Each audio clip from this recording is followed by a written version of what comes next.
যখন আমার এই ঘরে আসি তখন ওইখান থেকে অনেক খুঁজে খুঁজে দুটো বীজ নিয়ে এসেছিলাম। ভালো পাকেনি, হ্যাঁ, শুকিয়ে গেছে কেমন, তো তবুও আমি ছিঁড়ে নিয়ে চলে এসেছিলাম, জানি না হবে কি হবে না। কিন্তু এখানে এসে দেখো বীজ দুটো দিয়ে কি সুন্দর চারা হয়ে, আমি ভাবতে পারিনি যে এটা সাদাটা হয়ে যাবে, কারণ নীল কালারেরগুলো এনেছিলাম অপরাজিতা, ওইগুলো চারা দিয়েছি, কেউ কেউ দেখেছে, তখন এখানে এসে সবাইকে দিয়েছি।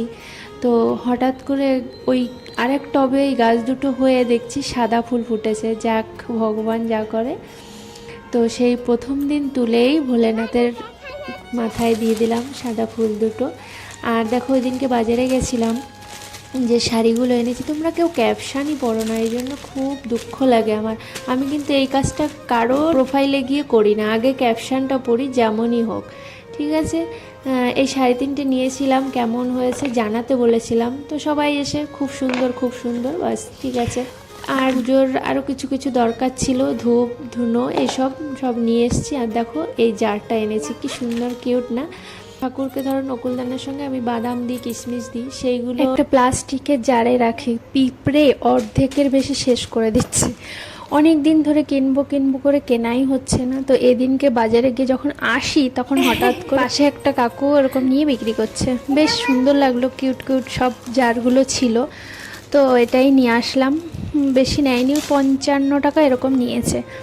ভালো আছে বলো, আমার খুব সুবিধা হলো, এতদিন পরে না পুজো টুজো করে সুন্দর করে এটাকে ধুয়ে শুকিয়ে কিশমিশ আর বাদামগুলো ভরে রেখে দিলাম। এর যে ক্যাপটা, এটা না প্লাস্টিকেরও ছিল, তো আমি না এইটাই নিলাম।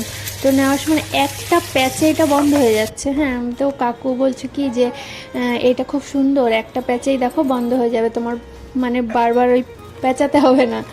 আর আমি কাকু পিঁপড়ে ধরবে না তো, মানে একটা ভয় ঢুকে গেছে, না না পিঁপড়ে ঢুকবে না।